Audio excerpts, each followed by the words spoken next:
Bien, nos quedamos entonces el día anterior hablando acerca de cómo es la concepción de la muerte en el caso de nuestra cultura, para compararlo con cómo es que lo ve los egipcios, cómo lo veían los egipcios. Para nosotros entonces esto es un proceso en el que la persona fallece y se entiende que algo, una esencia, el alma, pasa a un plano diferente que no podemos observar quienes estamos vivos, y ahí pues hay ciertos rituales que se deben cumplir para los que están vivos acá en honor o a favor de las personas difuntas, y los difuntos pasan por un proceso o van a un lugar a esperar simplemente. Ahí depende de cómo lo vean, cómo lo entiendan según la referencia religiosa que se tiene. Creo que hay una pregunta en el Nuevo Testamento donde le dicen a Jesús que de quién va a ser esposa luego de haberse casado con 3 hermanos, y le dice que pues de ninguno, porque cuando esté en ese otro lugar, más allá de la muerte, pues no habrá hombres ni mujeres. Sin embargo, eso no se entiende así en la práctica. Todos tienen la esperanza de que, o tenemos la esperanza que vamos a ver a nuestro familiar como una persona individual, como lo veíamos en este plano. Entonces, esa es nuestra concepción. ¿Para qué nos sirve entender eso? Porque en Egipto hay ciertas similitudes en algunos casos y en otras la visión es completamente diferente. En ambas, la nuestra, concepción nuestra, y en la concepción, bueno, cuando digo nuestra me refiero al mundo occidental, ¿verdad? No digo nuestra desde un punto de vista religioso, sino desde el punto de vista occidental en general. Eh, Ambas creen que hay una vida después, o sea, hay una prolongación de la vida. La diferencia es cómo es esa vida. Para los egipcios, ayer les explicaba que hay un proceso que se debe de cumplir según el cual pues pasan por una prueba en la que son pesadas sus acciones, sus maneras, su vida prácticamente, y dependiendo de eso pues va a tener un premio. Ese premio es esa vida más allá de la muerte. Entonces hay todo pues unos rituales que se deben cumplir, y esta es parte, bueno, lo que veían aquí, esta zona de acá, donde está Anubis con el devorador de difuntos. Eso aquí lo vemos con detalle. Vean, para nosotros sabemos que la mente, nuestros pensamientos, nuestra razón está en el cerebro. Esa, digamos, es la computadora, es donde se almacena todo y desde donde vienen las órdenes para el resto del cuerpo, ya sean conscientes o sean de manera refleja. Y el corazón, pues, es como el motor. Nuestro corazón solamente es el motor que hace que todo tenga energía, tenga la sangre necesaria y el oxígeno para poder funcionar. Digo, la sangre oxigenada, ¿verdad? El oxígeno viene de los pulmones, pero la sangre oxigenada sale del corazón y recibe la sangre que viene trayendo todos los químicos que no son buenos, los manda a los pulmones, luego los pulmones pasa la sangre debajo del corazón y la envía al resto del cuerpo ya como a través de las arterias. Luego regresa a través de las venas al corazón, el corazón las manda para los pulmones y de los pulmones regresa purificada en ese ciclo. Entonces el corazón es el motor. Para los egipcios, el cerebro no tiene ningún tipo de valor en el proceso del desarrollo de una persona. O sea, simplemente está ahí, para algo ha de servir, seguramente decían ellos, pero no coincidían que en su cabeza, que en la cabeza tenían algo que era lo que hacía que pensaran o que razonaran. Ellos creían que todo estaba en el corazón, que ese era el lugar donde se alojaba pues las maneras de ser, el carácter, el pensamiento y la conciencia. Eso para ellos está en el corazón. Por eso en la imagen que ven aquí, Anubis ha extraído el corazón, el que se le llama Eve, que representa la conciencia, ven aquí, conciencia y moralidad, y lo deposita sobre uno de los platos de la balanza que ven acá. Y luego el contrapeso es la pluma de Mat, que es algo de divinidad, de la divinidad también acá, y es el símbolo de la verdad y la justicia universal acá. Si el corazón pesa más, significa que pues lo que ha hecho lo que ha desarrollado durante la vida realmente tiene un valor importante, y entonces significa que pasa a ese lugar en el que va a seguir viviendo. Pero si la pluma pesa más, significa que el peso de las buenas acciones, de todos los aspectos morales, de su pensamiento, de su carácter, eso pues no fue tan bueno en la tierra, y entonces pasan a ese monstruo devorador de difunto. Entonces hay un proceso acá en el que hay un juicio a través del cual pues se valora si la persona hizo las cosas bien o las hizo mal. Eso también existe para nosotros, ¿verdad? O al menos es lo que se nos ha enseñado, que habrá un juicio en el que se valorará si nosotros somos dignos de seguir a eso que llamamos vida eterna, o no, o vamos pues a un lugar de castigo. Entonces era algo similar a lo que estamos viendo aquí.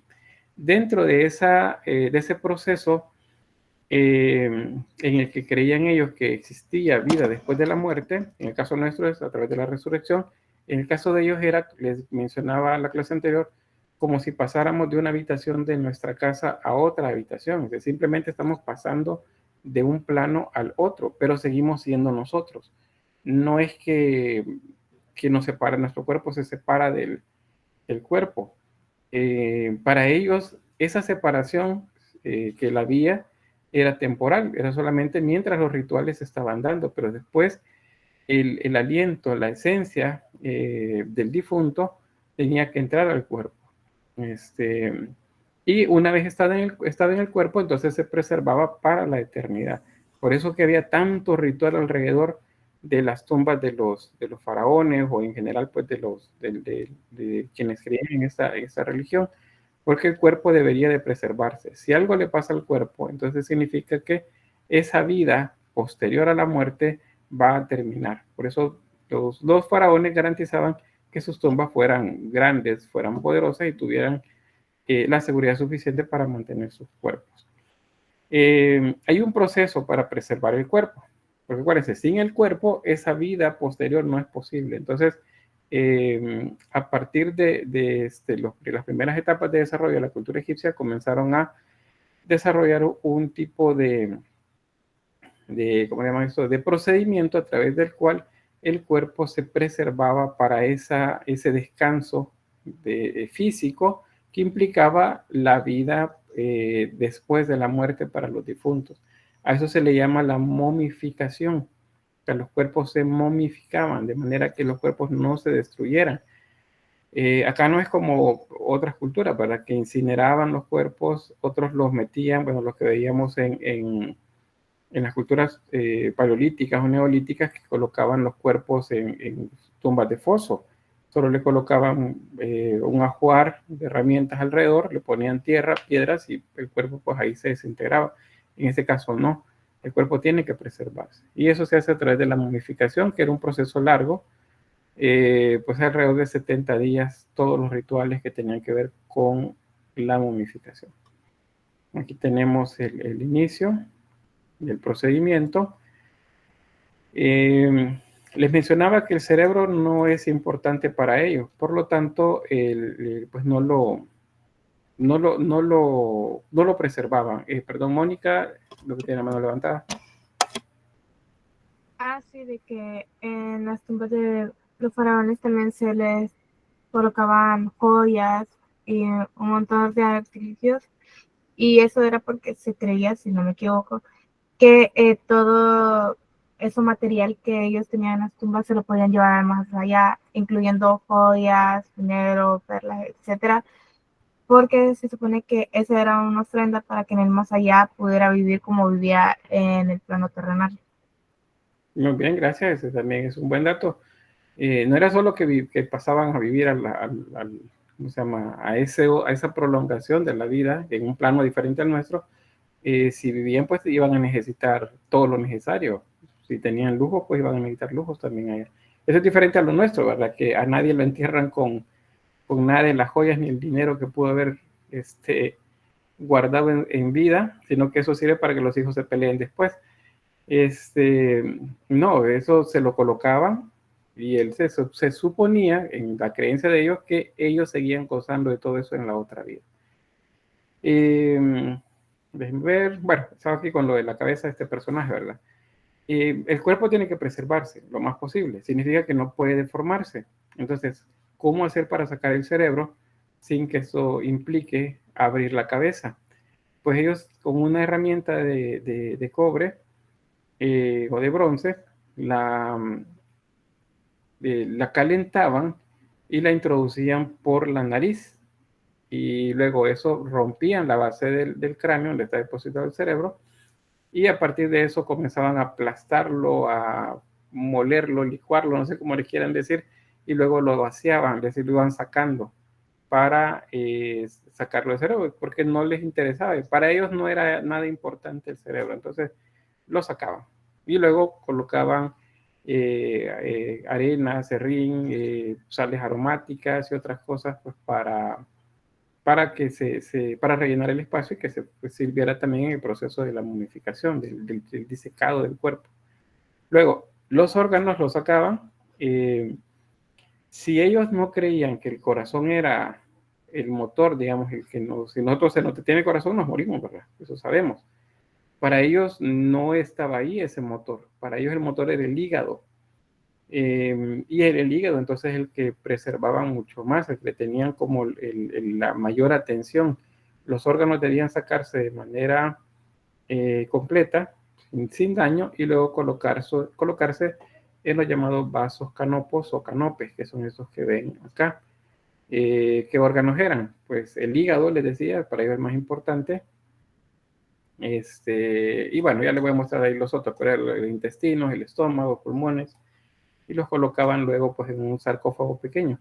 El cuerpo seguía en proceso, bueno, lo dejaban reposar durante mucho tiempo hasta que el cuerpo estuviera listo para ya ser depositado en los sarcófagos, que van a tener un diagrama sobre este rito funerario, la limpieza ritual que se hacía, una limpieza con vino, con esencias, aceites aromáticos, luego que se sacaban los órganos, luego se limpiaba de nuevo, se rellenaba con sales y con saumerios, pues se hacían saumerios, se colocaba todo en el cuerpo y se dejaba reposar durante más de 50 días.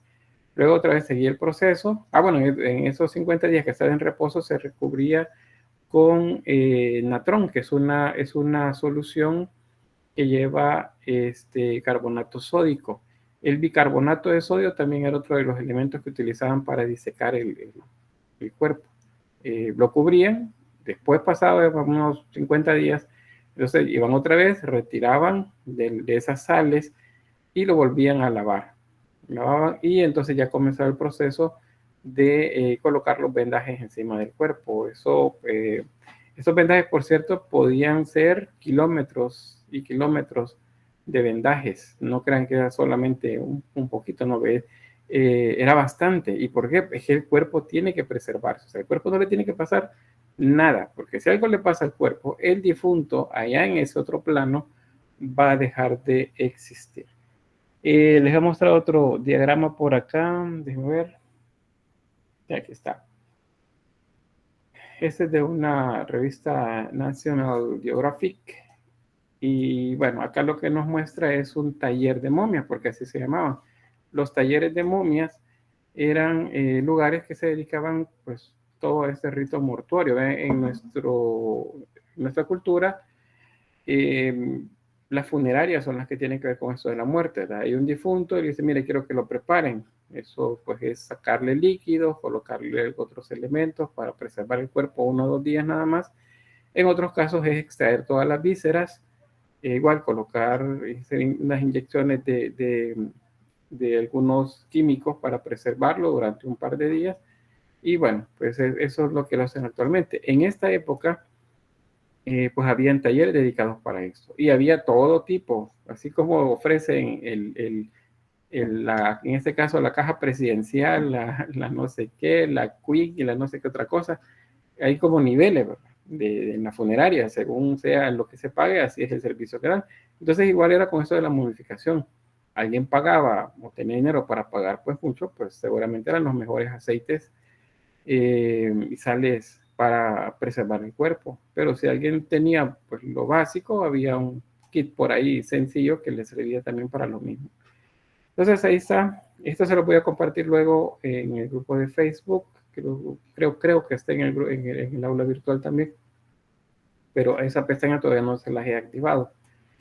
Bien, aquí lo que les mencionaba, se lavaba el cuerpo, se sacaban las vísceras, se depositaban en los vasos canopos, luego se colocaban cubiertos de sales, luego se lavaban, luego se vestían, se colocaban los vendajes sobre el cuerpo y luego pues se sacaba, y se llevaba ya a la tumba en donde se iban a hacer los últimos ritos, en el que pues este sacerdote vestido con una máscara de Anubis, con uno de los instrumentos que utilizaba, tocaba la boca del difunto, y entonces se entendía que el Ba, que es esa esencia vital, entraba de nuevo al cuerpo.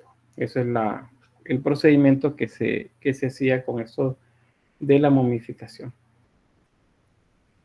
Bueno, ya está. Aparece en el material también, pero en el material pues no se puede a veces extender mucho para ver un poco de detalle. Pues bien, eso es lo que había. Luego los vasos canopos que les mencionaba, es donde se depositaban los cuerpos. Las tapaderas, según la creencia del momento, representaban a los 4 hijos del dios Horus, y cada uno de ellos protegía pues la víscera específica del cuerpo que contenía.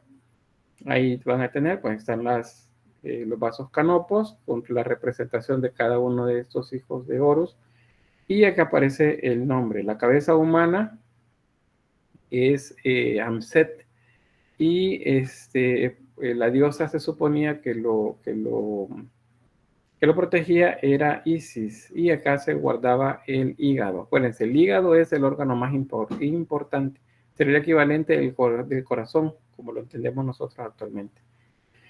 La cabeza de babuino es este animal que ven acá, es un tipo de primate. El genio protector es Hapi, y Neftis es el dios o diosa tutelar, y acá se guardaban los pulmones. Luego la cabeza de chacal es Duamufet, el genio protector, y la diosa Snake. Aquí se guardaba el estómago, y acá tenemos genio protector sería Quetzalcoatl, la cabeza de halcón. La diosa tutelar es Selkis, y el órgano es los intestinos. Entonces, hígado, pulmones, estómago e intestinos. Esos son los órganos que se preservaban. El corazón se dejaba dentro del cuerpo. Acuérdense que se supone que es el lugar donde se guarda las buenas acciones y toda, digamos, la conciencia del difunto. Y el cerebro, acuérdense, ese no interesa. Para ello, pues no era nada, no había nada ahí, por lo tanto, pues no le servía al difunto. ¿Sí, Natalia? Solo una pregunta, para ellos, ¿qué representaba el hígado? ¿Por qué era tan importante? Así como el corazón que preservaban las buenas acciones, ¿qué es lo que guardaba el hígado? Es el motor de la vida, o sea, ahí es donde está concentrado para ellos la vida. O sea, si algo le pasaba al hígado, las personas se morían. Como nosotros decimos, alguien le da un paro cardíaco, se muere, ¿verdad? Se para el corazón, se mueren. Entonces, cualquier muerte se asociaba a que el hígado se había detenido, había dejado de funcionar. O sea, ahí era el motor, según ellos, el hígado. Las razones, pues, según he encontrado por ahí en diversos materiales, tiene que ver con que por el color lo asociaban a la sangre, el color del hígado. Entonces, pensaban como que era una concentración de sangre, ¿verdad?, la que había ahí. Anatómicamente, los egipcios conocían bastante bien el cuerpo, y los médicos que existían para esta época, pues sabían curar ciertas afecciones del cuerpo, y entendían de alguna manera la anatomía, pero no entendían al 100% lo que nosotros llamamos fisiología, que es cómo funciona el cuerpo. Eso lo sabemos ahora.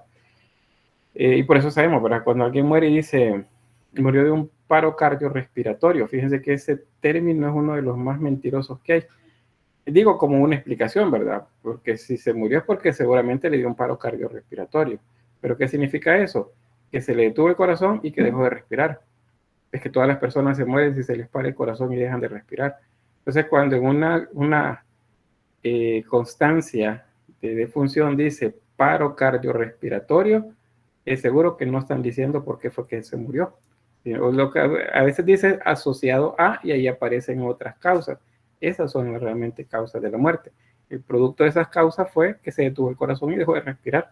Eso es el asunto. Entonces, en este caso, si algo le pasaba al hígado, el cuerpo pues dejaba de funcionar y entonces la persona se moría. Por eso era tan importante para ellos el hígado.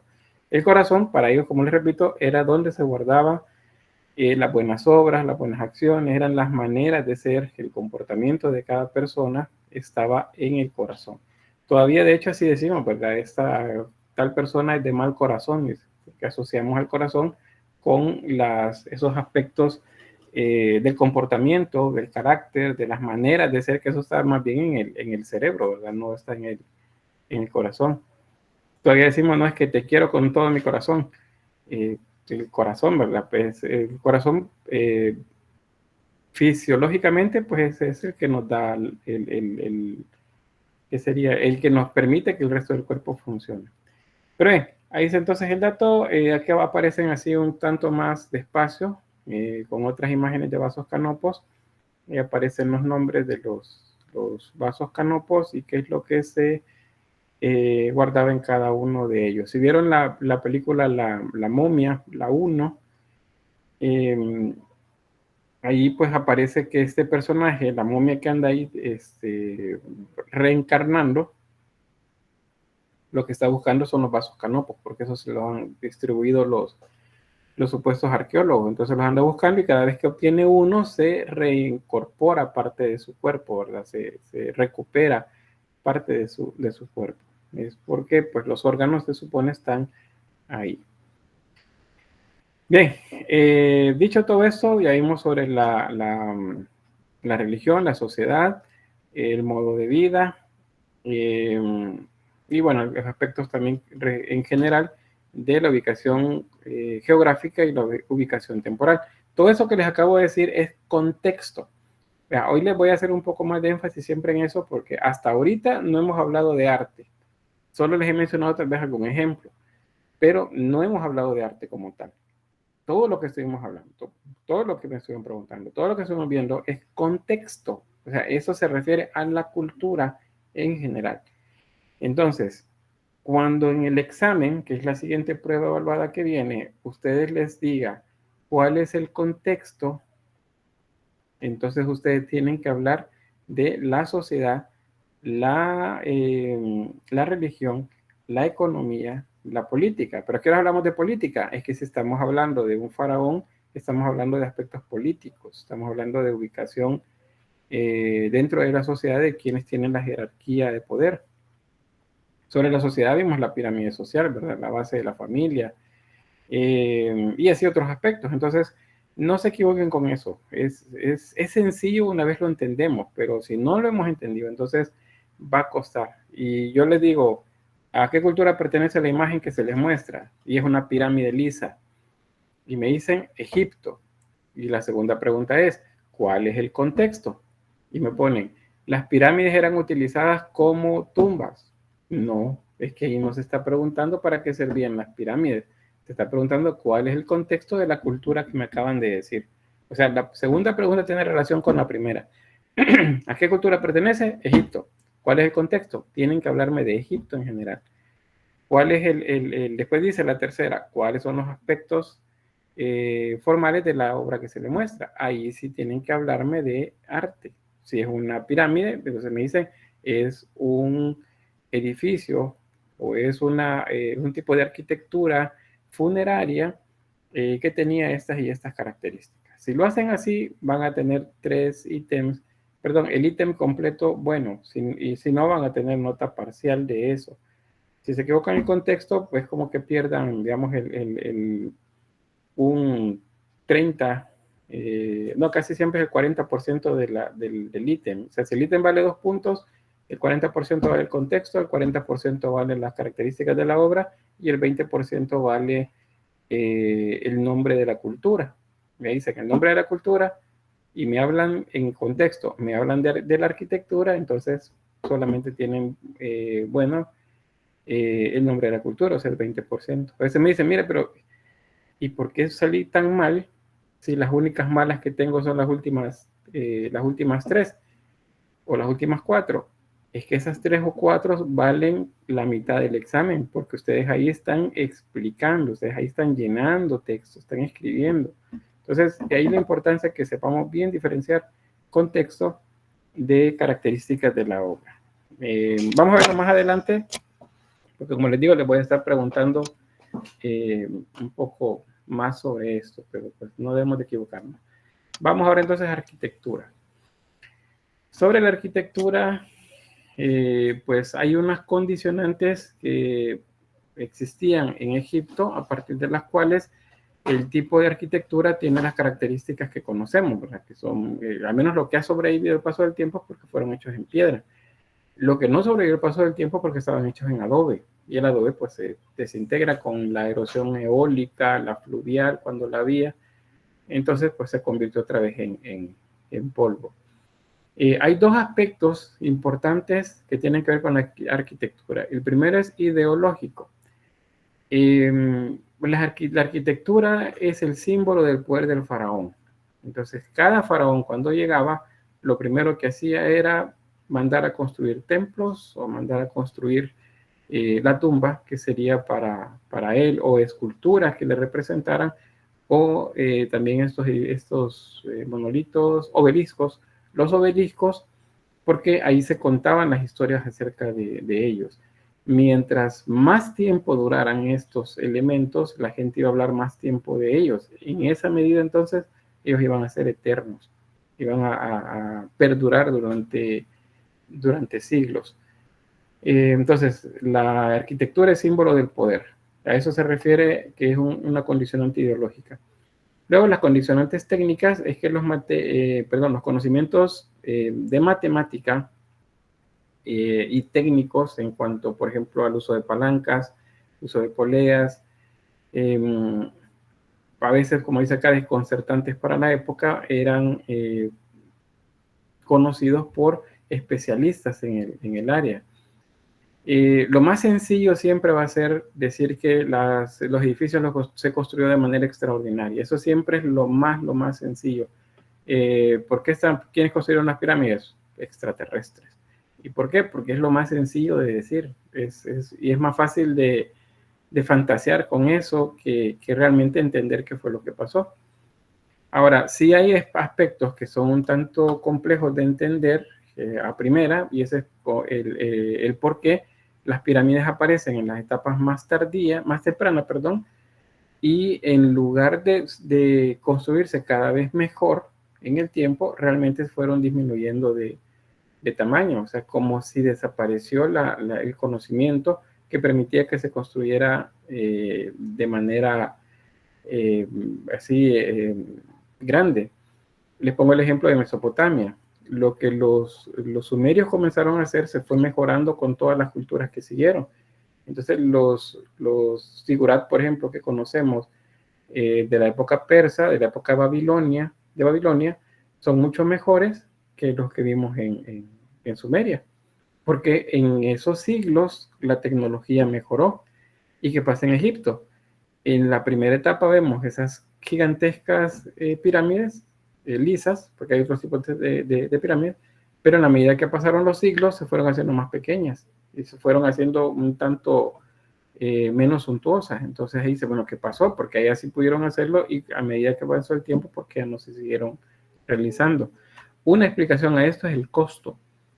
¿Cuánto costaba hacer una de estas pirámides en función de la cantidad de esclavos, por ejemplo, de esfuerzo humano necesario para hacerlo? Era algo bastante caro. Entonces, estos primeros faraones de la primera etapa lo hicieron, que son Keops, Kefren y Miserinos, y pues ahí están todavía, milenios después de haber sido hechas, siguen estando en pie. Ya no son iguales cuando se construyeron, pero todavía son muy imponentes. Entonces, esos dos criterios, el ideológico y el técnico, están presentes en la arquitectura. Dígame, Natalia.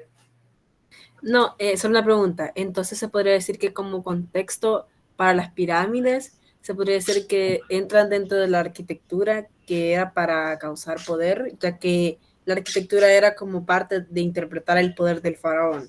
Sí, Podría interpretar así el contexto. sí, para el contexto sí, para el contexto, pero si me está haciendo esa relación y la imagen en el examen, por ejemplo, es una pirámide, eso mejor va en el aspecto 3 de esa pregunta, no en el 2, porque en el 2 tiene que hablarme de cómo era la relación social, económica y política y religiosa de la época. Pero cuando lo comienzan a relacionar con el edificio, entonces se están pasando al ítem 3. Yo creo que ahí es siempre la confusión. Entonces, el contexto es, no tienen que mencionarme la obra, en el contexto no la tienen que mencionar, tienen que hablarme de la cultura. Creo que es más fácil ahí para que lo sepan diferenciar. Bien, no sé si alguien más. ¿No? Bueno, como dijimos que era de manera ideológica construido cada edificio para mostrar el poder del faraón, entonces vemos acá que la arquitectura es monumental. Si nos ubicamos acá, vean este personaje a la par del edificio. Entonces, las puertas son gigantes, los accesos a estos edificios son muy, muy grandes. Otra vez acá también sucede que, pues, pseudo teorías, pseudo investigadores dicen, no, es que habían gigantes, es que eran gigantes los que llegaban, por eso las puertas eran grandes. No, es un manejo ideológico. La idea es que pareciera imponente. Probablemente habían leyendas en la época que decía que adentro habían gigantes por el tamaño de las puertas, que eso lo justificaba ese tamaño. Pero eran historias nada más, con la intención que los extranjeros se sintieran como abrumados por el tamaño de los edificios. Y de esa manera el faraón pues mostraba que era poderoso también. Fíjense siempre en esto, cuando vean columnas, fíjense en la parte de arriba. El remate o la parte más alta de una columna se llama capitel. Los capiteles son diferentes, pueden verlos ahí. Cada uno tiene una explicación diferente. Entonces, esa es una también de las primeras cosas que vamos a ver. A eso se le llama órdenes arquitectónicos y los tienen ahí en la pantalla. Estos son como los más comunes que se hacen. También si pueden ahí en su cuaderno de apuntes, recuérdense que cuando hacemos un diagrama de esto, por ejemplo una columna, debemos identificar siempre 3 partes. Hay 3 partes en una columna. El basamento o la basa, no base, basa, que sería esto de acá. Es la basa, vean. Luego el cuerpo de la columna, a eso se le llama fuste. Este es el cuerpo de la columna. Igual acá. Eso se llama fuste.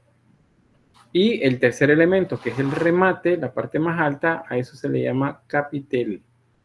Acá ven este capitel. Este mismo, mire, pero este no tiene. ¿Cómo no? Ahí está. Es este. De hecho, esta columna se parece bastante a la columna dórica de los griegos. Por eso acá abajo el nombre es protodórica.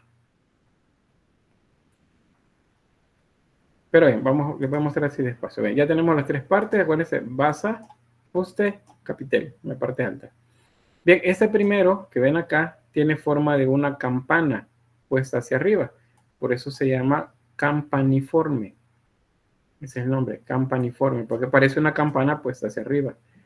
Este, les decía, se parece a las columnas dóricas de los griegos, entonces el nombre es protodórica, protodórica, o sea, un antecedente de la columna dórica. Esta, el capitel simboliza la hoja de una palmera, o las hojas de una palmera. Entonces, por eso a esta se le llama palmiforme. ¿Sí? Palmiforme. Tiene forma de palma de la planta, de la palmera. Esta que ven acá, esta simula, acá vean, estas son hojas. Esta es una de las partes de la inflorescencia. Aquí tienen la flor en la parte de arriba, igual acá se repite la forma de la flor en esta zona. Esta representa una planta de papiro. Por eso se llama papiriforme. Papiriforme. La siguiente representa, tiene un rostro humano. Esta es una diosa, es la diosa Hathor, y por eso se llama atórica, columna atórica con H. Atórica. Representa a la diosa Hathor. Y la última, esta, también representa una planta. Aquí están las hojas, aquí está la inflorescencia, la flor, otra vez hojas acá arriba. Esta es una representación de la planta acuática que se llama loto. Y por eso se llama lotiforme. Tiene forma de loto. Y esos son pues algunos de los más importantes órdenes arquitectónicos. Al decir orden, estamos diciendo clase, tipo, como decir, tipos de órdenes arquitectónicos, pero, o más bien tipos arquitectónicos, pero el término que se ocupa en arquitectura es órdenes. Órdenes arquitectónicos. Bien, vamos a ver por acá. Luego, ¿qué es lo que, pues, comunidad base de las comunidades egipcias? Pues tenemos la vivienda. Las viviendas, por lo que se ha encontrado de los vestigios cercanos al río, cercanos a las construcciones que se hacían en los diferentes valles donde construyeron tanto tumbas como palacios, se sabe que tenían diversas habitaciones, cada habitación tenía una función específica. Habían terrazas también en la parte de arriba, o sea, se podía accesar a la parte alta de la casa. En ese lugar había, en la época más calurosa, pues se utilizaban como si fueran habitaciones por el calor. Y habían otras habitaciones subterráneas, una que era como una bodega, ahí es donde se almacenaban los alimentos, porque pues era más fresco. No todas tenían jardín, pero las casas que eran un poquito más grandes, digamos de los propietarios campesinos que sí tenían un tanto más de poder adquisitivo, es decir, eran más ricos que el resto de campesinos, o por lo menos no eran tan pobres como los campesinos, tenían jardines, tenían un espacio para jardín. El jardín es importante y especialmente si tiene un depósito para agua, porque es una representación del Nilo. Y acuérdense que el Nilo es sagrado, entonces tenerlo en la casa es un símbolo de lo sagrado dentro del hogar. ¿Cómo se iluminaban? En el caso de del día, dado que es un edificio cerrado, una casa cerrada, es por ventanas, y en algunos casos tenían tragaluces, o sea, un orificio en el techo que hacía que la luz entrara y de esa forma se iluminaba. Acá un ejemplo de una vivienda egipcia ya de la gente con un poco más de poder adquisitivo. Y vean, esta sí tiene un jardín con un estanque. Estos espacios para quienes tenían casas mucho más grandes, ya casi llegando a palacios, estos estanques eran mucho más grandes y en esos lugares se mantenían también aves acuáticas, tanto para el consumo como para la decoración. La idea es como simular que tenemos parte del Nilo en la casa. Entonces, pues así era el modelo de una casa. Hay tanto en documentos escritos como también en los vestigios arqueológicos que se han encontrado en el campo. Bien, esa es una representación de la entrada de un templo. Los templos se consideran la casa de Dios y por lo tanto los dioses son más importantes que nosotros, y son más importantes, tienen que ser más grandes. Entonces ahí entendemos el tamaño de las puertas y ahí entendemos por qué las esculturas que se colocaban en la parte exterior eran así de grandes. En este caso son representaciones del faraón. Bien, las esculturas o la arquitectura normalmente la vemos con el color de la piedra, ¿verdad? Especialmente la que está expuesta a la intemperie. Pero se sabe que eran pigmentadas, o sea, estaban pintadas todas, así como lo vemos acá. ¿Por qué? Porque representaban de manera más natural al faraón o a la reina o a los dioses. Bien, ¿qué nos dice la corona que está usando el faraón?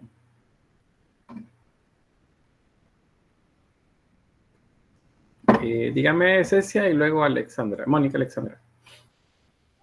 Como que gobernaba la Alta y la Baja Egipto.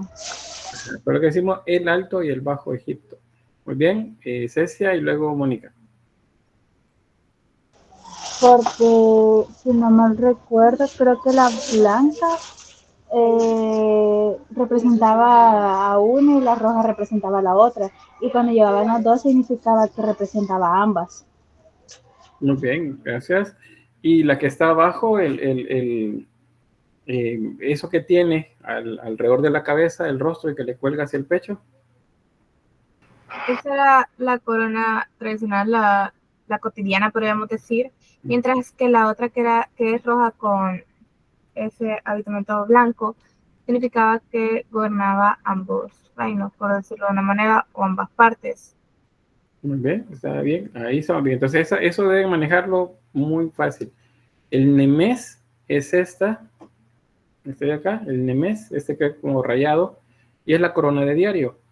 Y la corona roja y la blanca son símbolos del Alto y del Bajo Egipto. Significa esto es imperio unificado, eso significa. En el Nemes están también colocados la serpiente y el buitre, que son símbolos también del Alto y el Bajo Egipto. Algo que no mencionamos, vean, eso que tiene puesto en la barbilla, ¿qué es? Ya los han visto, ¿verdad? Ahí siempre aparece que hay una momia o algo, aparece con esa cosa en la quijada. Dígame, Natalia. Lo único que sé es que eran de oro y que, ¿cómo se llama? Era solo para las personas como letradas, que eran como de más importante nivel. Muy bien, gracias. Efectivamente, eran para la gente más importante y mientras más cercano al faraón, mejor. ¿Levantó la mano de nuevo? No. Bien. Ese es un símbolo de eternidad. Si ven cualquier imagen, ya sea los dioses, por ejemplo, en algunos casos, representaciones de algunos dioses o del faraón, ese simboliza que son eternos. Esa es lo que tienen. La que se colocaban ellos, pues de oro, en algunos casos de otros materiales. En este caso es como una proyección y pintada de negro, la que se ve pues ahí. Bien, entonces esto es la entrada a un templo. Vamos a ver las partes del templo. Vean, esta parte de acá es la entrada, aquí. Ahora, hay algo previo a la entrada específica a la puerta. Creo que... bueno, había un mensaje acá. Patricia decía que reinaban las dos partes. Esas dos partes hay que saber cómo se llaman, el Alto y el Bajo Egipto.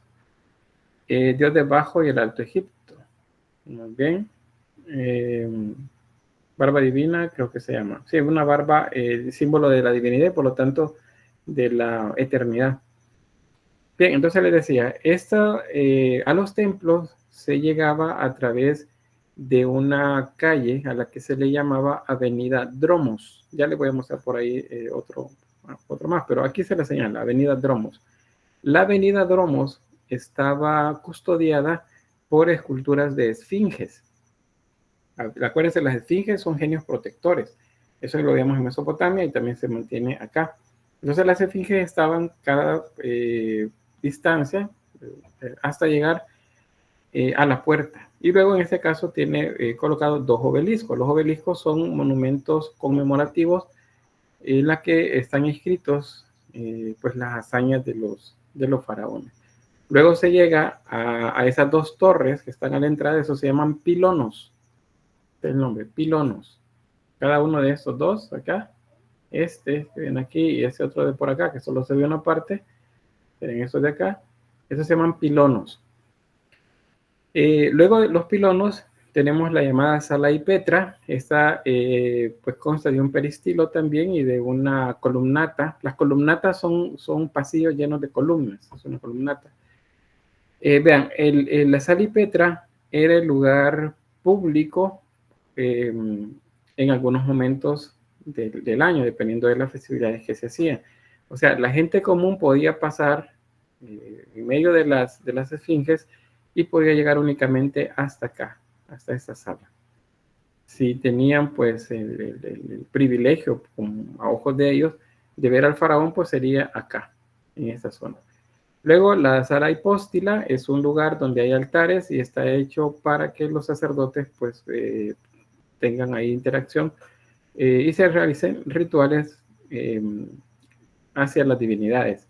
Luego hay un santuario Aquí hay todavía elementos más sagrados y también se estaba destinado un espacio para el tesoro que se guardaba ahí, que estaba designado para el dios o la divinidad que gobernaba este templo. Sí, Natalia, sí, ¿verdad? Ah, solo una cosa, este se parece bastante a lo que es el tabernáculo en el Antiguo Testamento de los judíos, que existía el atrio, el lugar santo y el lugar santísimo.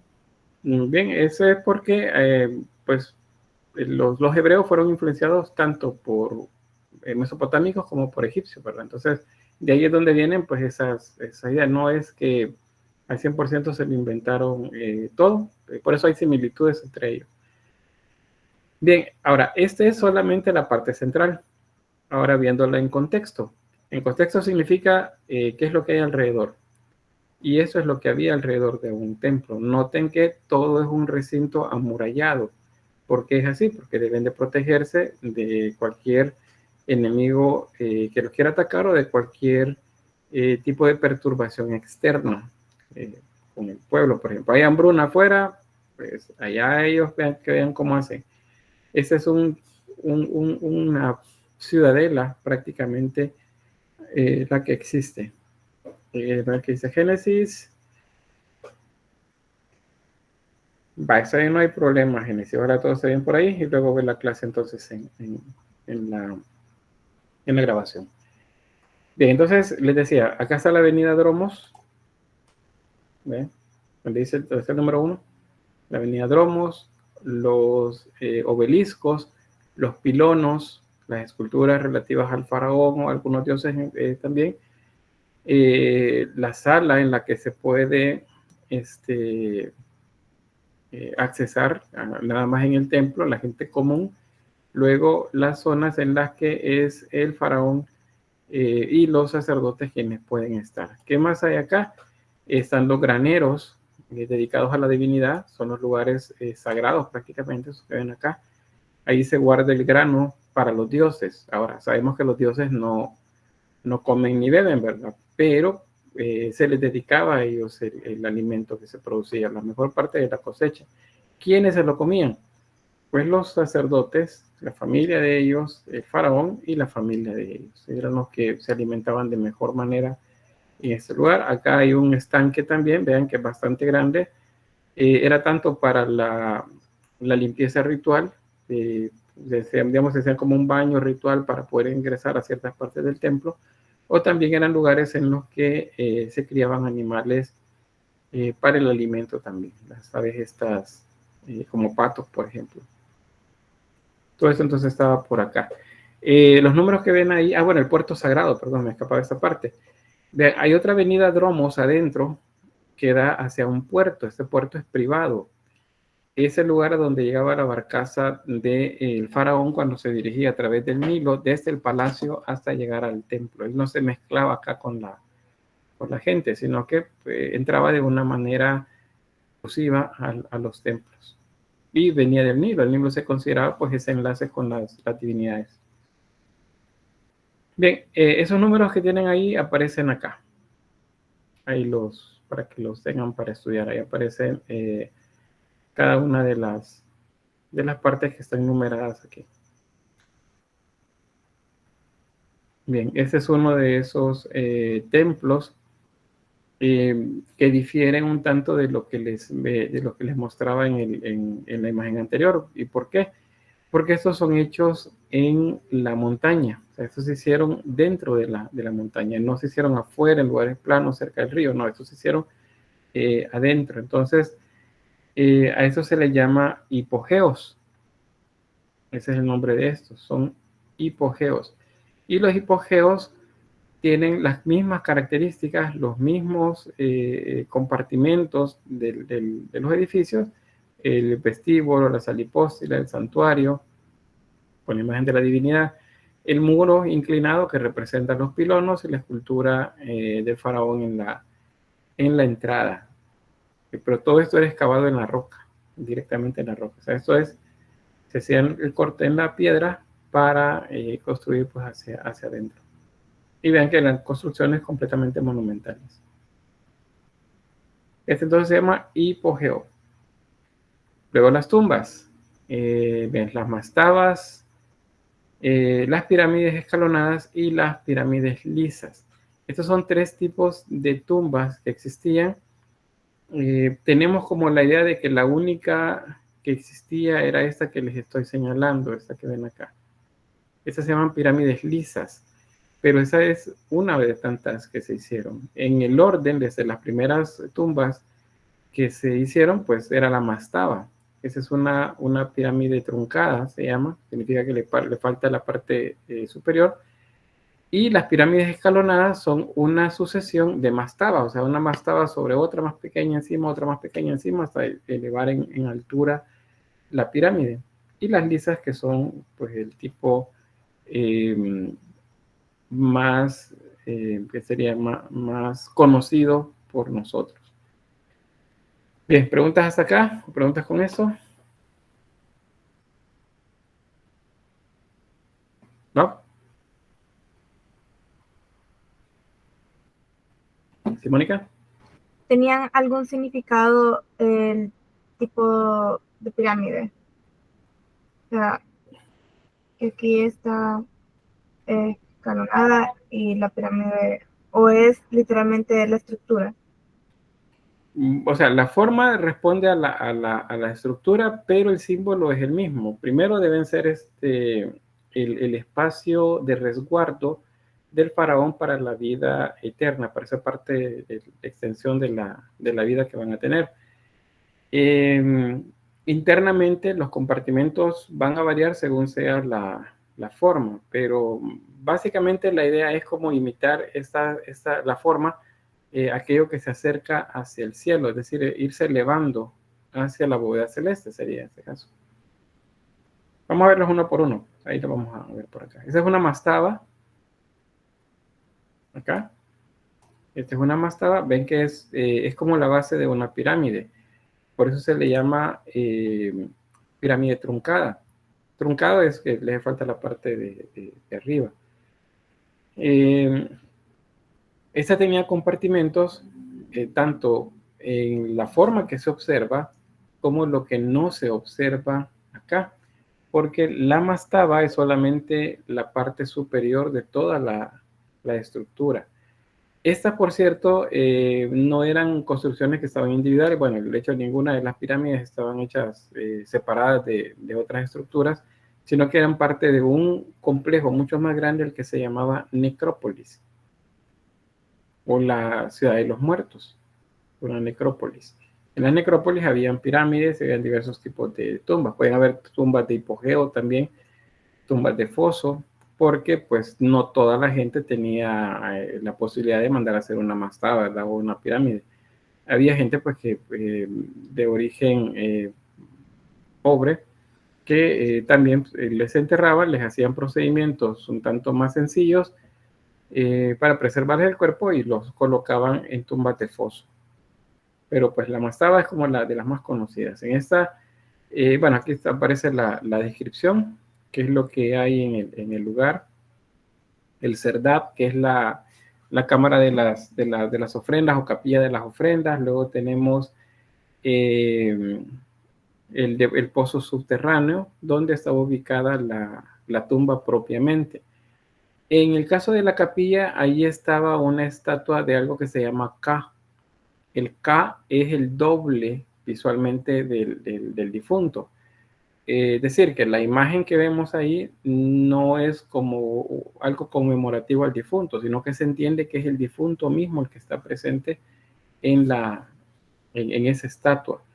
El cuerpo de él está en otro lugar, no está ahí, sino que está oculto, porque no se debe de perturbar, acuérdense. La idea para que funcione esto de la vida eterna para los egipcios, el cuerpo no debe de ser tocado, no debe de ser alterado ni molestado de ninguna manera. Aquí tienen la estructura. Eso que veíamos primero es la parte superior, esto es la mastaba como tal, pero la mastaba tenía un pozo que daba acceso hacia una cámara funeraria donde estaba ubicado el sarcófago o los sarcófagos del difunto. ¿Y qué se hacía? Bueno, se hacía todo el ritual. ¿Se acuerdan que les decía del el sacerdote con la máscara de Anubis? Le tocaba con un bastón, con un báculo, la parte de la boca de la imagen que representaba al difunto. Y en ese momento se entendía que entraba al cuerpo de nuevo el Ba, que es esa esencia vital, el aliento de vida, entraba de nuevo en él. Y entonces el cuerpo con el sarcófago se bajaba por este pozo y se colocaba en la cámara funeraria. Ahí se colocaba todo el ajuar, o sea, todas las ofrendas que podía llevarse. ¿Qué se hacía después? Se ponía una losa de piedra pesada en la entrada para sellar el acceso. Y luego todo el pozo se llenaba de piedras, de manera que nadie pudiera entrar nunca por acá. ¿Y por qué tanta previsión? Tenía miedo que se saliera la momia como sale en las películas. No, tenían miedo que se la robaran, que se robaran lo que estaba dentro. Y si se robaban las cosas de la momia, del difunto, perdón, o la momia, su cuerpo, entonces significa que en la otra vida algo malo le podía suceder. Iba a dejar de gozar de toda la extensión de la vida que tenía en ese lugar. ¿Se entiende ahí la parte simbólica también ideológica de eso de las tumbas? No es solamente para enterrar, ¿verdad? No, hay algo importante. El ajuar no es que lo enterraban necesariamente, decir, con tesoros, sino que esos tesoros representan instrumentos, herramientas, equipo, digamos, que él necesitaba para la vida, para esa continuación de la vida. Esos ajuares que se colocaban, efectivamente, si eran de metales preciosos, oro, plata, o de piedras preciosas como lapislázuli, por ejemplo, o cualquier otro tipo de gema, y entonces ya era atractivo para los saqueadores. Entonces por eso las tumbas las saqueaban. Casi digamos el 90% quizás de las tumbas que se han encontrado en Egipto se encontraban ya saqueadas, ya abiertas. Una de la primera, y quizás a la fecha sigue siendo la más completa que encontraron, intacta me refiero, es la tumba de Tutankamón. Es la que estaba exacto como la dejaron luego de haber enterrado ahí el cuerpo de Tutankamón. Patricia dice, esas eran las que se usaban para los muertos. Si era esa parte de acá, sí. Esto de acá. Perdón, estaba ocupando el otro mouse. Esto de acá. Ahora, llegaba la familia, llegaba alguien a hacer ofrendas al difunto, entonces llegaban a esta capilla. Acá, ahí se pueden hacer la ofrenda, y ahí estaba la escultura o el K que representaba al difunto, o sea, era un doble del difunto. Ese es otro tipo. Resulta que se sabe, a partir de los registros jeroglíficos que hay, que fue el arquitecto Imhotep el que inventó este tipo de pirámides. A él se le ocurrió que si colocaba una mastaba encima de la otra y luego otra mastaba más pequeña y otra más pequeña, el edificio se iba a elevar, como pareciendo que se acercaba más a la bóveda celeste. Así es como nacen las llamadas pirámides escalonadas, que tienen esta forma. Estas son tumbas, siguen siendo tumbas. La estructura interna es igual. Esto lo que vemos es sólido, pero tiene una cámara donde está representado el K, el doble del difunto, y tiene una cámara funeraria que está enterrada dentro. En estos lugares se colocaban falsas cámaras también, o sea, otros espacios dentro de la estructura para que la gente o los saqueadores trataran de buscar, ¿verdad?, el lugar, y se equivocaban y nunca encontraban, o si encontraban una de las entradas, resulta que esta llevaba a ningún lugar. Y si llevaba una cámara, pues encontraban elementos u objetos que solo les distraían, porque la verdadera cámara estaba oculta. Igual que en el caso de las pirámides lisas o en el caso de las mastabas, de ahí es donde viene la idea esta hollywoodense que hay trampas en las pirámides, pero ustedes se paran en un ladrillo y entonces de repente les disparan flechas venenosas por todos lados, o les caen serpientes del techo o cosas por el estilo. Eso es bastante hollywoodense, no hay evidencia que diga que exactamente eso está ahí. ¿Qué sí sucedía? Que las cámaras, o más bien los pasillos, llevaban a cámaras ciegas, o sea, lugares que no tenían nada. Se llega a un pasillo pensando, ya llegamos, aquí vamos a llegar a la cámara funeraria y resulta que tenía tope, no había nada ahí. Entonces eso sí había, era para confundir a los saqueadores, que sabían pues ellos que corrían el peligro de pues que iban a intentar abrir las tumbas. Estas también son parte de un complejo más grande, el que se llama, acuérdense, Necrópolis, o la ciudad de los muertos. Y ahí están. En esta pueden ver los fosos, las que son falsas, las que son verdaderas, que llegan hacia diferentes lugares, y los túneles que han hecho tanto arqueólogos como saqueadores tratando de encontrar dónde está el tesoro o el ajuar del difunto. Entonces, esos que ven por ahí, que atraviesan, son los que hacen los que buscan pues llegar a la tumba principal.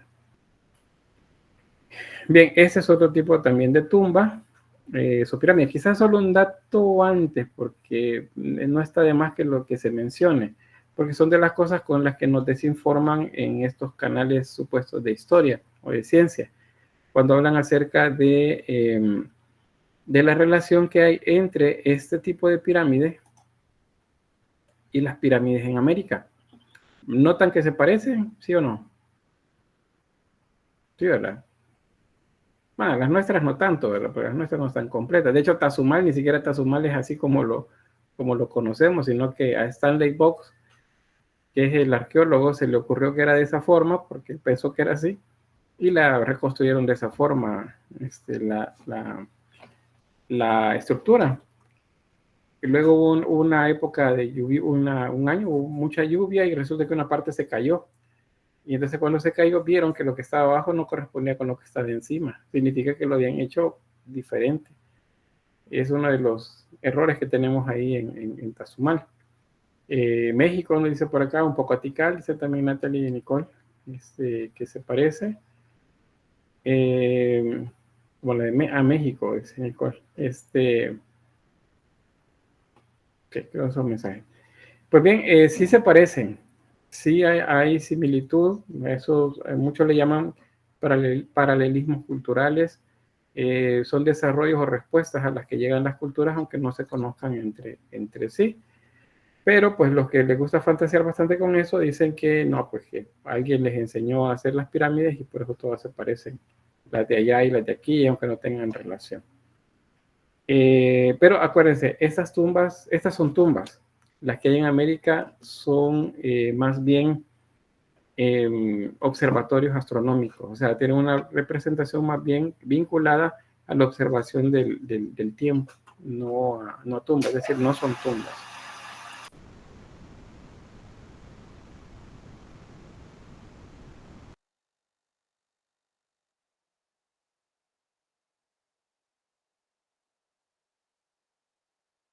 Bien, vamos entonces con las pirámides lisas. ¿Qué sabemos de estas?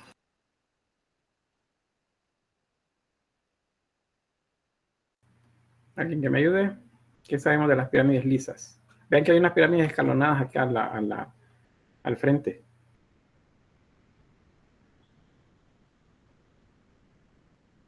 ¿No? Bueno, seguramente sí saben, pero bien. Más o menos desde el 2700 antes de Cristo, es decir, hace alrededor casi de 5000 años, es que datan estas pirámides. Y aquí es donde les digo, es así un poco desconcertante de alguna forma pensar que estas se construyeron en esa época tan temprana para Egipto y luego a medida que la cultura se fue desarrollando más tecnológicamente, los oficios artesanales seguramente fueron mejorando, pero las pirámides fueron disminuyendo de tamaño. Entonces dicen, no, es que lo que les hicieron en aquel momento tuvieron ayuda extraordinaria y por eso después ya no lo pudieron hacer. Pero la respuesta a esa incógnita va más bien relacionada con la parte económica. ¿Cuánto costaba hacer esto, tanto en tiempo como en recurso humano? Se considera pues que es un promedio de 20 años para construir una sola de estas de estas pirámides. Entonces, no era una inversión barata, por así decirlo, sino que era complejo y caro hacer eso. Entonces tenemos estas tres que son las más conocidas. Estas eran hechas con bloques de granito recubiertas con piedra caliza. O sea que así como la vemos, no estaban originalmente, sino que tenían una capa de piedra caliza lisa encima, y pues se supone que en su momento de mejor esplendor, estas brillaban por el tipo de acabado que tenían, se veían como reflejaban el sol en la superficie. Pero pues solamente en esta, en la de Keops, todavía se puede observar en la parte superior esa parte de piedra lisa. El resto pues se ha caído. Por cierto, hace poco leía que había alguien por ahí interesado en que a estas pirámides, y estaba haciendo muchos trámites y buscando permisos y buscando financiamientos para recubrir otra vez las pirámides de ese tipo de piedra, y para hacerlas ver como en su mejor momento. Pero pues la opinión general de los arqueólogos y de muchos egiptólogos es que no, que estas deben quedarse así, porque pues son más auténticas. Si las recubren, se van a ver falsas, pero no se van a ver tan reales. Entonces que mejor las dejaran así como están. Entonces este año, hace como un mes más o menos, suspendieron los trabajos que estaban haciendo para restaurarlas. A alguien se le ocurrió seguramente, miren, restaurémosla, y la mejor manera de restaurarla es volverla a poner todo nuevo encima. Es como cuando ustedes tienen una pieza, y ojalá no lo hagan, ¿verdad? Pero a veces llegan a los que estamos en esta área de las artes, nos llegan y nos dicen, mire, tengo esta imagen que ha estado en mi familia desde hace un montón de tiempo, dicen que era del abuelo de mi abuelo, pero está algo despintada, cree que no me la puede arreglar. Ah, sí, decimos, y a lijarla toda y a volverla a pintar. Nos paseamos en la escultura. ¿Por qué? Porque la restauración implica un montón de procedimientos regulados la mayoría, y penados en algunos casos, cuando dañamos ese tipo de piezas que se convierten también en patrimonio. Entonces, si le dicen a ustedes de restaurar, no es solo de lijarla y volverla a pintar, no, es hacer un trabajo de reintegración de la pieza y de nada más, pues, algunos detalles de pintar, no pintarlo completamente. Entonces, eso de las restauraciones son complicadas. Pero bien, volvemos a las pirámides. Aquí tienen un corte de una de las pirámides en las que se muestran las diferentes estancias que hay dentro de la pirámide, tanto dentro de la pirámide como bajo la pirámide también. Hay cámaras subterráneas, hay otras cámaras en la parte interna. Hay unos túneles también que están alineados hacia el cielo. En determinado momento del año hay una constelación o hay una estrella que se pone en una posición alineada con ellas, y pues ha sido excavada varias veces. Hay túneles de excavación y hay también túneles en los que se intentó pues llegar a los ajuares que estaban acá para robárselos, pero pues como son muy complejas, pues no se llegó a descubrir completamente, y aquellos a los que se entraron pues sí se los saquearon. Ahí tienen sobre cómo se piensa que fue la construcción. Hay muchas teorías sobre esto, cómo mover los bloques a través del Nilo, flotando en balsas de madera, para llevar la piedra hasta un lugar cercano en el que se pudiera deslizar hasta la parte superior. Se cree que fueron rampas las que se usaron para subir de manera más fácil los bloques y luego irlos acomodando ya en la posición que deberían. Más o menos 20 años sería el proceso para esto. Eso es lo que vuelve caro el proceso de construcción de una pirámide. Ahí tenemos un diagrama general del espacio. Aquí tenemos la pirámide de Miserinos, que están de alrededor de 100 metros. La de Kefren, de 143 metros. Y la de Keops, que anda por casi 147 metros de altura, es la más grande de todas.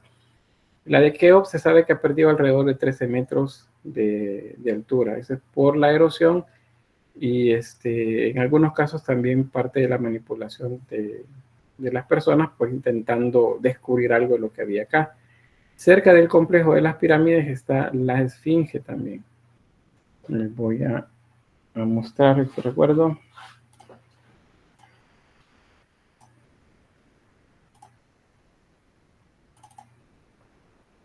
Vamos a ir al recurso.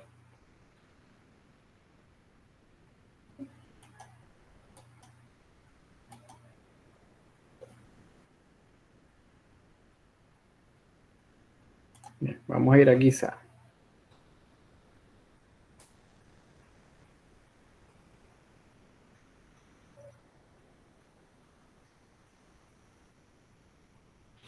Bien, acá está Giza. Esta es la ciudad. Vean que ahí está el río Nilo. Entonces, hacia el occidente del río Nilo, aquí tenemos el complejo de las pirámides. Ahí está la alineación.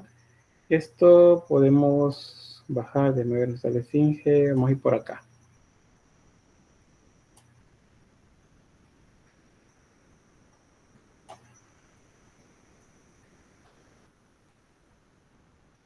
Bien, ya que no podemos ir en bus, vamos a ver camellos desde acá. Bien, ahí está. Vean lo monumental y grande del espacio. Y tenemos la Esfinge también. Y bueno, acá se ve bastante despejado, pero estos lugares pasan llenos siempre. Vamos a ver qué tan lejos podemos llegar. Este personaje, por cierto, si lo ven ahí que se repite, es porque el vehículo iba en dirección, o sea, él iba atrás del vehículo. Por eso es que salen todas. Lo iban cuidando el vehículo de Google. Aquí estamos cerca. Bien, vean, nos están ya vistos en contexto. Pues vemos diferentes templos. Hay otras pirámides por acá. Tumbas, perdón, no templos, tumbas. Otras a la lejanía.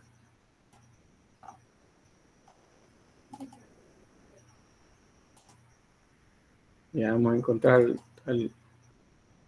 al policía otra vez. Y este otro personaje. Bien, ahí están.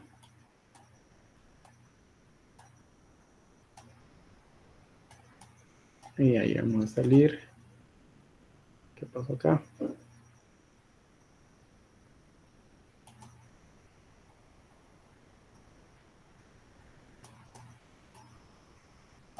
No estoy muy cerca.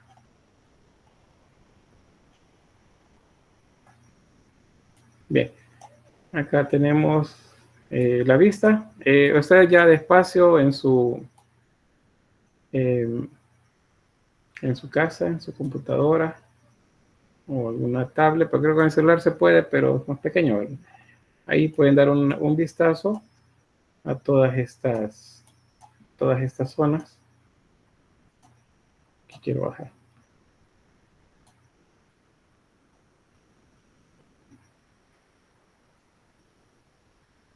Por aquí. Nos trajo muy cerca. Bueno, aquí estamos dentro de una de las estructuras. Vean los bloques de granito. Esa es de las cosas que se ponen en duda. Y dicen, no, los seres humanos de aquella época eran primitivos y no podían hacer esto. Claro que podían hacerlo. Si tenían las herramientas de metal para poder hacer cualquier tipo de cortes en la piedra. Teniendo el material, ellos pues sabían cómo hacerlo.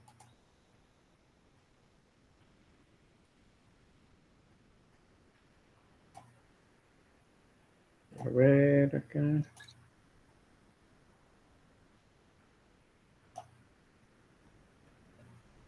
Aquí está. Bien, aquí está la esfinge. Esta la vamos a ver en escultura, cuando vemos la escultura egipcia.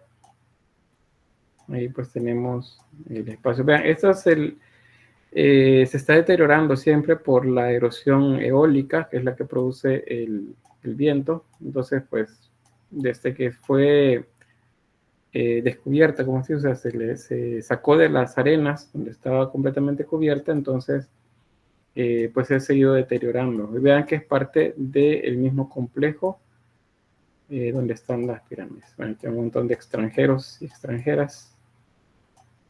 Cuando vayan por allá, pues me mandan fotos, ¿se acuerdan? Voy a quedarme acá y volvemos a la presentación. Bien, ¿qué dato más sobre esto interesante? Pues que se supone que en la creencia, en la cosmovisión de los egipcios, las 3 pirámides están relacionadas con el cinturón de Orión. ¿Cuál es el cinturón de Orión? Bueno, acá en nuestro país, el nombre con el que conocemos o parte de esta constelación es el arado. Si, especialmente las personas mayores, bueno, mi abuela, recuerdo, mi tío abuelo decía el arado para referirse al cinturón de Orión, que es esta zona de acá. Pero en el cinturón de Orión hay 3 estrellas, son Alnitak, Alminan y Mintaka, son los nombres de estas 3 estrellas que constituyen el cinturón de Orión. Vean que la posición de ellas es 2 alineadas y una que está fuera de la línea. Acá. Alnitak y Alminan están en la misma línea, pero Mintaka está separada.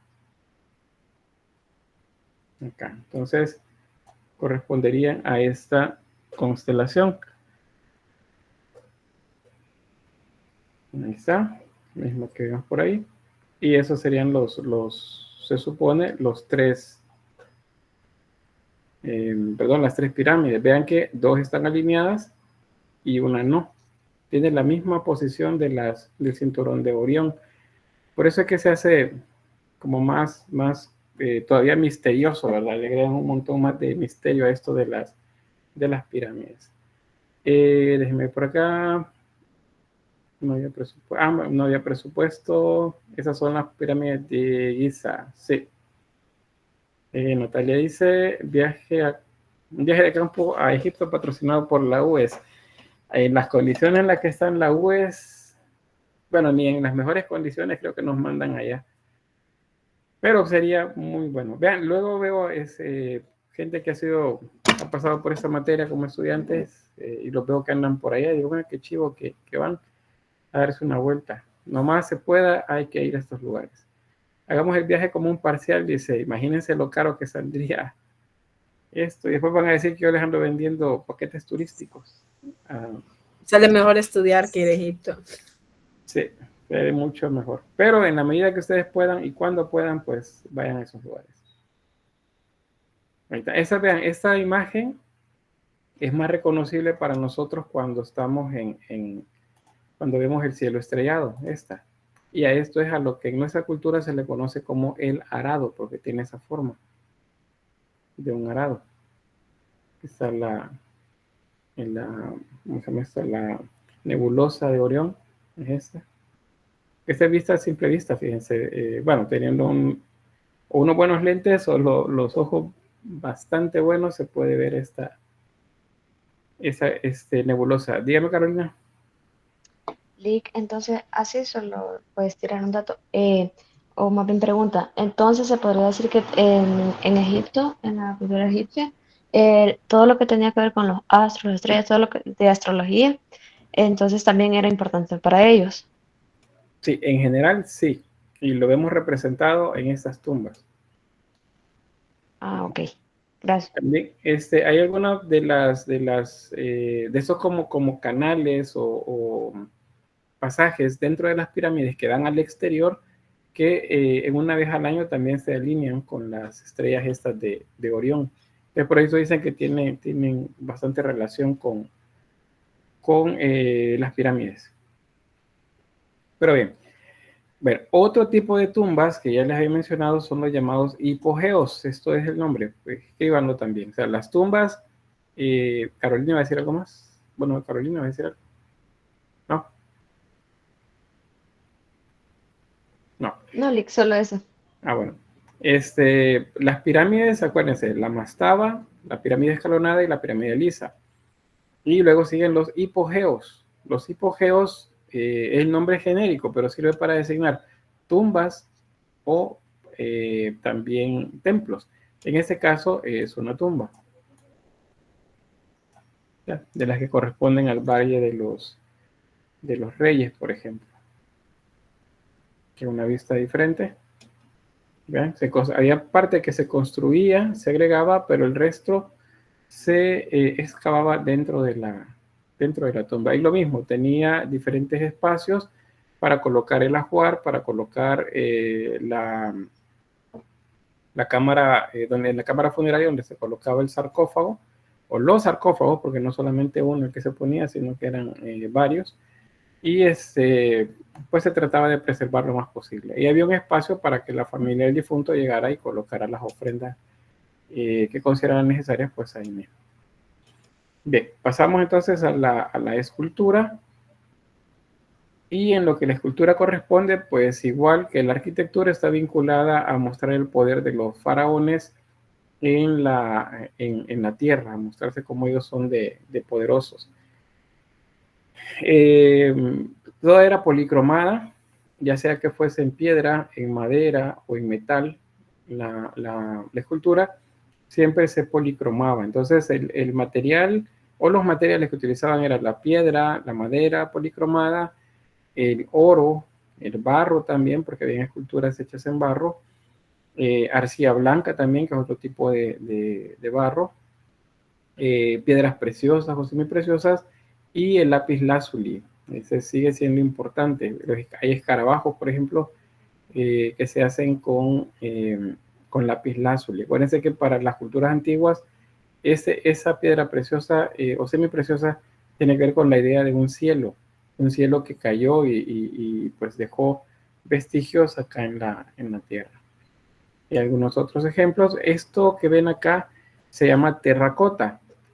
La terracota es un tipo de escultura hecha con barro. Cuando decimos cerámica, normalmente se nos ocurre vasijas, cuencos cerámicos, pero habían otro tipo de piezas. Unas eran estas que representaban a sirvientes.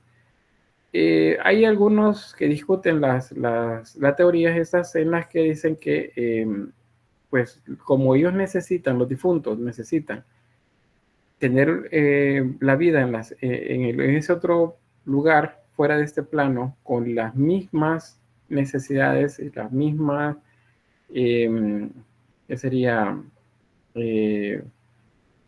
iba a ocupar lo mismo pues en ese lugar, entonces necesitaban sirvientes. Y entonces lo que hacían era hacer esculturas de sirvientes para que estos, se suponía, representaban a los sirvientes reales que les iban a servir en la otra vida. Por eso hay muchas esculturas de este tipo en las tumbas. Bien, acá tenemos esculturas en bronce. Ellos conocían bastante bien el oficio de la orfebrería, que pasaba por hacer un primer prototipo, luego hacer un molde, luego hacer un baño con cera, luego colocar el otro material, derretir la cera y hacer el vaciado ya en bronce. Y luego el proceso de terminado, de acabado de la pieza, que incluía incrustaciones también para los ojos, o la pintura también sobre el metal. Si se fijan, esta es una representación de Isis amamantando a su hijo Horus. Acá. Esta, pues la vamos a recordar seguro más adelante porque vamos a ver por ahí varias, porque las otras culturas, tanto griegas como romanas, reproducen también la idea de las diosas madres. Esto es esa representación de la diosa madre, como lo hicieron en su momento en el Paleolítico, en el Neolítico, aquí se sigue haciendo también. La esfinge que les mencionaba, esta fue hecha en el siglo 24 a.C., es decir, ese corresponde al tercer milenio. De acá hacia esa época estamos hablando de alrededor de más o menos 4.500 años de que fue construida. Y bueno, como lleva tipo de materiales que son que se deterioran fácilmente, entonces por eso es que lo ven como erosionada. Muchos dicen, no, es que la erosión que tiene es diferente a la de la cabeza con la de la parte inferior, porque esta está menos deteriorada que esta otra de acá. Pero como fue hecha en el mismo lugar y estas piedras son estratificadas, entonces pues no todas tienen la misma consistencia. No es un bloque, un solo bloque pues de la misma piedra, sino que son estratos. Entonces por eso es que tiene diferentes niveles de erosión. Y la nariz que le falta. Casi siempre a las esculturas la nariz es el primer elemento que se les cae. Y representa a un genio que protege la zona que están atrás, que serían las necrópolis, donde están las pirámides. Acá lo que les mencionaba, el deterioro de esa parte es diferente al resto de la escultura. ¿Sí, Natalia? Una duda, ¿verdad? Que yo estaba escuchando, pero no sé si es cierto, de que supuestamente las esfinges eran talladas con la cara del faraón o eran interpretadas con eso por la corona, que no me acuerdo cómo se llamaba. Nemés. Ajá, el Nemés, pero no sé si era la cara del faraón o era solo como representando a una figura poderosa. Era eso más bien, representando a una figura poderosa, porque depende de la época, ya lo vamos a ver acá, la escultura cambia. En algunos casos la escultura es idealizada, en este caso sería una escultura idealizada, en otros casos es más naturalista, o sea que se parece más al modelo real del cual se tomó. Si todas estas, o veamos esta en particular, o las otras, porque acuérdense que hay muchas esfinges en Egipto, representaran a alguien en particular, entonces los rostros fueran diferentes, pero casi todos los rostros de estas esculturas son iguales. Significa que han sido idealizados, han nada más representado a una figura poderosa en ella. Bien, aquí vamos con las características generales de la escultura egipcia. Acuérdense que todos estos oficios, desde la arquitectura, ahora la escultura, están al servicio del faraón y sirven para darse publicidad a sí mismo. Entonces, si una escultura del faraón sobrevive durante mucho tiempo, significa que el faraón es eterno también. Si cuando yo nací, por ejemplo, la imagen que está ahí todavía y mis padres o mi abuelo dice que ellos lo vieron y luego vienen las siguientes generaciones, que serán mis hijos, mis nietos, y ellos también lo observan, pues ellos van a contar que la figura ha estado ahí desde hace mucho tiempo. Significa entonces que la escultura es eterna. Y si la escultura es eterna, entonces el ser que representan también es eterno, que sería en este caso el faraón. Ellos así se veían. Y por eso es que la escultura es importante también, porque es una representación del poder y de lo eterno que podría ser ese poder del faraón. Como la escultura era muy importante, entonces hubo necesidad de hacer que todas se parecieran, porque no podía ser que unos tuvieran, digamos, un estilo y otros un estilo diferente. Entonces se hizo algo que se llama canon. Y el canon es una medida que se toma como referencia para hacer una medición de toda la figura completa. En el próximo ciclo ustedes van a llevar anatomía, si pasan dibujo y pintura, llevan anatomía artística y ahí van a ver, entre tantos contenidos, los cánones griegos, el de 7 cabezas de altura, el de 7 cabezas y media, o los cánones que se utilizaron durante el Renacimiento, el canon de 8 cabezas, por ejemplo, que significa que la medida de mi cabeza está repetida tantas veces en la altura de mi cuerpo. Si estamos hablando, por ejemplo, de una altura de 7 cabezas y media, significa que si mi cabeza mide 10 centímetros, vamos a decir 20 centímetros, y la altura es de 7 cabezas y media, ¿cuánto sería la altura? Vamos a ver cómo estamos de matemática. La cabeza mide 20 centímetros y mi cuerpo mide 7 cabezas y media. ¿Qué tengo que multiplicar? ¿Y cuál es el resultado?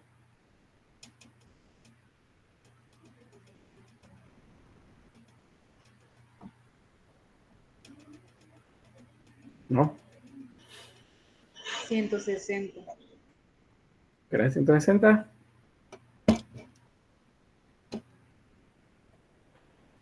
Sería multiplicar 7.5 por 20, ¿verdad? Ya me pusieron en duda, fíjense, voy a verificar.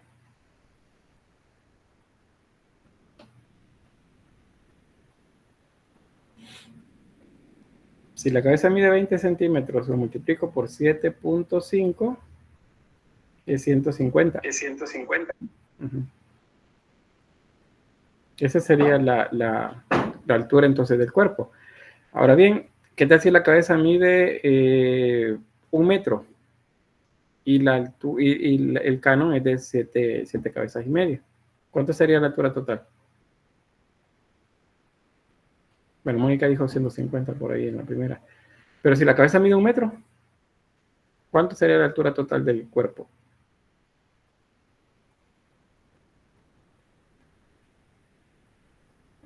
Vamos a ver esas matemáticas.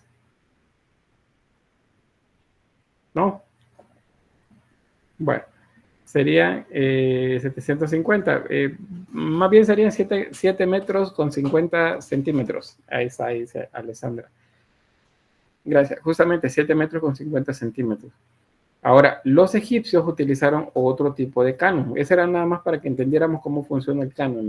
La medida que ocupa entonces es el tamaño de la cabeza. Y ese se repite tantas veces en el cuerpo, según los griegos, pero eso todavía no hemos llegado por allá. Los egipcios establecieron que había una medida, se la voy a poner por acá, esta, en la que era el puño cerrado, la medida que se iba a tomar como referencia.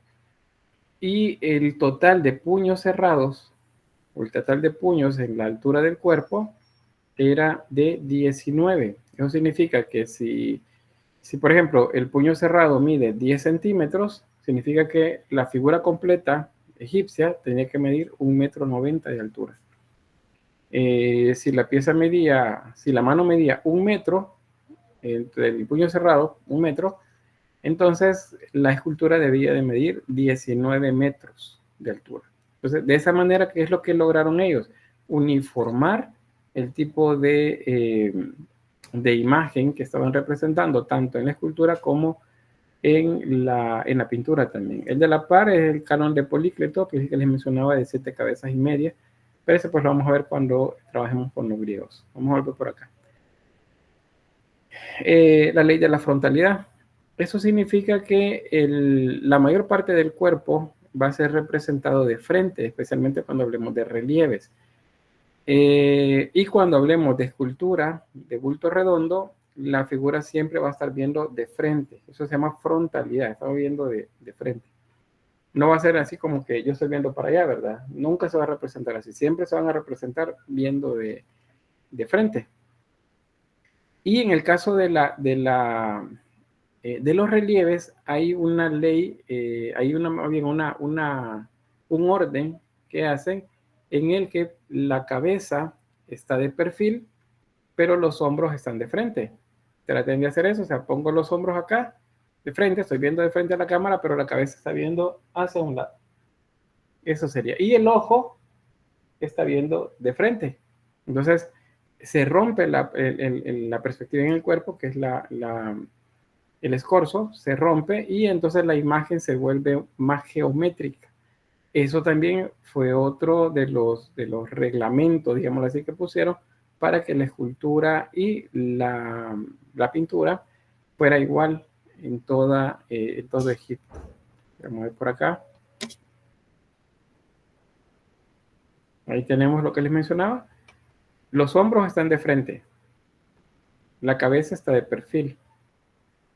La cadera está de perfil y las piernas de perfil en acción de caminar.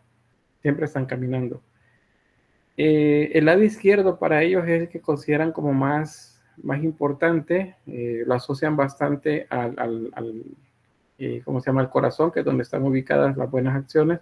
Entonces las esculturas tienen siempre el pie izquierdo adelante. Se están caminando en acción de caminar con el pie izquierdo siempre adelante. Y pues eso sería una regla que se va a cumplir en todas las imágenes que vamos a tener tanto de escultura, les decía, de bulto redondo, relieve No, más bien, relieve y pintura también lleva esta posición. La de bulto redondo, no, la de bulto redondo es completamente de frente. Bueno, ya el canon que les mencionaba. Sobre la estatuaria, con esto vamos a ir finalizando. Hay una tipología, o sea, hay tipos diferentes de materiales también con los que se representaban, pero también formas o figuras. Primero, los materiales más duros, los más resistentes, van a ser principalmente para el faraón y para su familia, para representar los dioses también. ¿Por qué? Porque esos son más duros y se arruinan más lentamente. Eso significa que van a durar mucho más tiempo. Es un símbolo de eternidad, como ya se los mencionaba. Pero las que son de barro son más fáciles de romper, no duran tanto tiempo. Entonces esas son para representar a la ¿cómo se dice? A la población más pobre o a los no privilegiados. Entonces ese es también un manejo ideológico de la escultura. Hay dos tipos también. Vamos a hablar siempre de estatuaria real, que es la referida al faraón y su familia, y también la divina, que es la de los dioses, y la cortesana. Aquí van todos las otras castas también sociales que hay.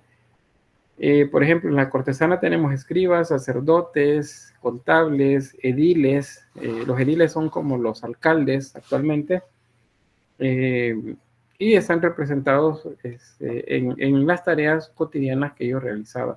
En el caso de la estatuaria real, la actitud es hierática, es decir, siempre están sin ninguna expresión en el rostro, viendo hacia el frente y con los aditamentos en su cuerpo que corresponderían a una divinidad o a una persona que se representa como alguien eterno. Vean, esta, por ejemplo, tiene la barba postiza, que es símbolo de eternidad. ¿Qué pasó acá? A ver, estatuaria real, cortesana, para que algo pasa acá, ahí está. La escultura adosada, cuando digo adosado significa que está pegado a algo.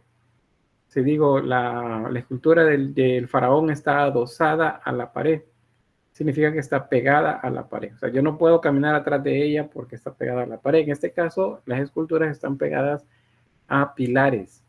Entonces, si está pegada a una superficie, vamos a decir escultura adosada. Igual. Vean ahí las coronas. Son maneras de representar pues el poder sobre territorio. Las barbas, símbolo de poder también. Luego vamos a ver lo de los báculos y el hacial, como dicen, el látigo y el cetro, que son símbolos también del faraón.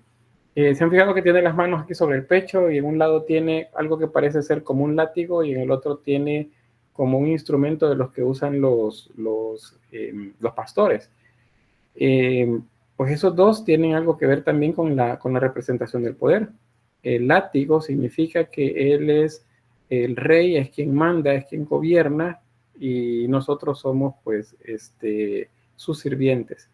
Y por el otro lado tiene el báculo que usan los pastores, y eso significa que también el faraón es nuestro pastor, es la persona que nos guía y nos cuida, nosotros que seríamos como su rebaño. O sea, tiene los dos poderes representados en las manos. Estas se consideran también esculturas adosadas, no sé por qué se mueve tan rápido. Estas son adosadas porque están pegadas a algo, pero adicional a esa, a esta se le conoce también como sedente. Sedente significa que está sentada. Estas serían de pie, así se llamaría, sería otro tipo. De pie, sedente. Si están acostadas se llaman yacentes. Esas dos se llaman escultura exenta. Acuérdense, la adosada está pegada a una superficie. La exenta está separada. Yo puedo caminar alrededor, por ejemplo, de esta estatua de Horus. Puedo caminar alrededor y yo veo la parte de atrás de la escultura y la parte de frente del dios. En este caso, una representación del faraón Miserino y su esposa. Están adosados a una base acá, pero eso solamente es la base. Pero si yo camino atrás de ellos, entonces voy a encontrar que es de bulto redondo y está exenta porque puede ser ubicada en un lugar en el que se puede ver desde atrás también. Aquí ejemplos, el escriba y el alcalde del pueblo. Son los nombres de esos dos personajes que ven por acá. La del el alcalde, este es un edil, este es hecha en madera. Y la del escriba es hecha en barro. Son dos materiales diferentes. Bien. Los relieves son parte de la escultura también. En este caso, una escultura procesional.